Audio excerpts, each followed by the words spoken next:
আমরা আজকে যে অনুষ্ঠানে একত্রিত হয়েছি এটা সিরত সম্মেলন। নবীজির জীবনের দুইটি দিক, একটি হচ্ছে সুরত আর একটি হচ্ছে সিরত। সিরত অনুকরণীয় আর সুরত প্রশংসনীয়। সুরত ধারণ করার ক্ষমতা কোনো মানুষের নেই। শামাইলে তিরমিজির হাদিসগুলো যখন পড়তাম, হৃদয়ের আয়নায় একটা মূর্তি দাঁড় করিয়ে নিতাম, একটা অবয়ব দাঁড় করিয়ে নিতাম, একটা আকৃতি মনে মনে কল্পনায় ভাসিয়ে নিতাম। চাইতাম আমিও যদি এমন হতে পারতাম, কিন্তু যা হবার নয়।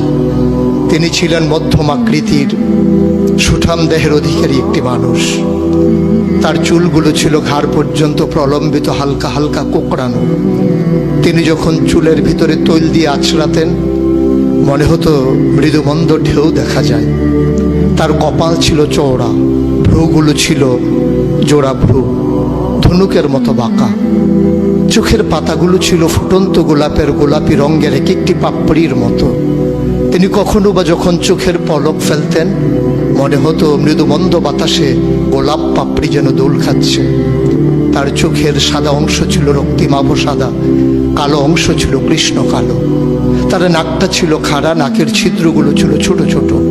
নাকের নিচে ছিল সরু চিকন গোঁফ, গোঁফের নিচেই সেই গোলাপি রঙের ঠোঁট। তার ঠোঁটগুলো যখন কখনো বা মুচকে হাসত, গোটা পৃথিবীর মানুষ অবাক বিস্ময়ে দেখত গোটা পৃথিবীতে যেন বিজলি চমকিয়েছে। তিনি কখনো বা যখন এই রাস্তা দিয়ে হেঁটে যেতেন, 1 মাস পরেও কখনো যখন সাহাবা হাঁটতেন, তার গায়ের জান্নাতি গন্ধ তারা পেতেন। মায়েরা উম্মাহাতুল মুমিনিন যারা, তারা নবীর যখন কখনো এই ঘামে ভেজা শরীর নিয়ে ঘরে ঢুকতেন, কপালের ভিতরে মুক্তোর দানার মতো ঘামগুলো যখন জমে থাকতো, মায়েরা ছোট্ট শিশি খুঁজে সেই ঘামগুলো শিশিতে ভরে জমা রেখে দিতেন, কখনো বা ঈদে কোনো অনুষ্ঠানে যেন আতর হিসেবে ব্যবহার করতে পারেন। এই সুরত ধারণ করা কোনো মানুষের সাধ্যর বাইরে। কখনোই কোনো মানুষ এই সুরত ধারণ করতে পারবে না চেষ্টা করলেই। কিন্তু তার সিরত যেটা অনুকরণীয়, অনুপম আদর্শ। তিনি এসেছিলেন এই জন্যে, ওয়ামা আরসালনাকা ইল্লা রাহমাতাল লিল আলামিন। তিনি ছিলেন রহমত গোটা ধরনীর জন্যে। যেমন করে আল্লাহ বলেছেন, ফাবিমা রাহমাতিন মিনাল্লাহি লিনতা লাহুম ওয়ালাউ কুনতা ফাজ্জান গালিজাল কলব লানফাদ্দু মিন হাওলিক ফাআফু আনহুম ওয়াস্তাগফির লাহুম ওয়াশাওিরহুম ফিল আমর ফাইজা আযামতা ফাতাওয়াক্কাল আলাল্লাহ ইন্নাল্লাহা ইউহিব্বুল মুতাওয়াক্কিলিন।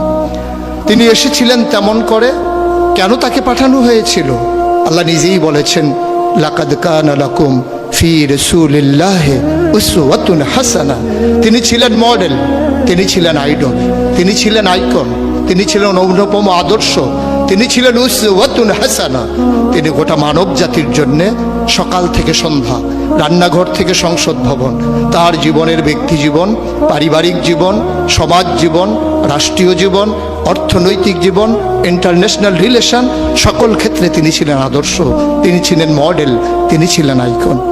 একবিংশ শতাব্দীর সূচনা লগ্নে দাঁড়িয়ে গোটা পৃথিবী যখন ঝঞ্ঝা বিক্ষুব্ধ, গোটা পৃথিবীর মানবতা যখন আজকে ভুলণ্ঠিত, আজকে শুধু মুসলিম নয়, গোটা মানুষ যখন আজকে অপর মানুষের ভোটের নিচে পৃষ্ঠ হচ্ছে তার জীবন, মানুষগুলো যখন আজকে রক্তে রঞ্জিত হচ্ছে তার গোটা দেহ, সেই ফিলিস্তিনের দুধু মরুভূমি আজকে যখন আমার কিশোর ভাইয়ের রক্তে রঞ্জিত, সেই ঝিলাম নদীর পানি আজকে যখন স্বচ্ছ স্ফটিকের মতো আর নেই, কাশ্মীরের ভাইয়ের রক্তে যখন রঞ্জিত, পার্শ্ববর্তী আরাকানের মুসলমানেরা আজকে উখিয়ার সেই টেকনাফের তাঁবুর নিচে তারা যখন মানবেতর জীবন যাপন করছে, আজকে বারবার মনে পড়ে সেই নবীজির কথা।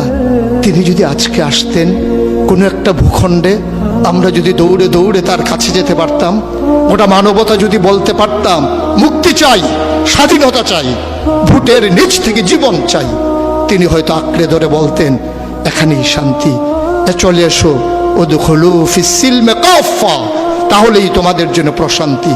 তাহলেই তোমাদের জন্য মৃত্যুর, স্বাভাবিক মৃত্যুর গ্যারান্টি।